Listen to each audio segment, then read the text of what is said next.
Bumuhos na libo-libong manonood at mga fans na nakiisa at nagpakita ng suporta at pagmamahal sa isinagawang homecoming parade kahapon para kay Miss Universe 2023 Top 10 finalist na si Michelle D. Suot ni Michelle D ang isang puting damit sa ilalim ng kanyang Apo Wang Od-inspired gown na una nang inirampa niya sa evening gown sa coronation night ng Miss Universe 2023 sa El Salvador noong November 18. Habang suot din ni Michelle ang korona ng Miss Universe Philippines 2023.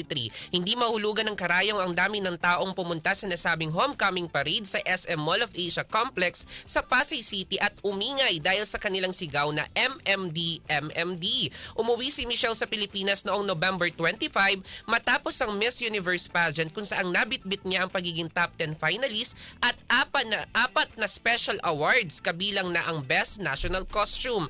Ito pa nga, samantala patuloy din na lumilikha ng ingay at pinag-uusapan sa social media ang issue sa pagitan ng mag-in-laws na sina Sara Labati at Annabel Rama.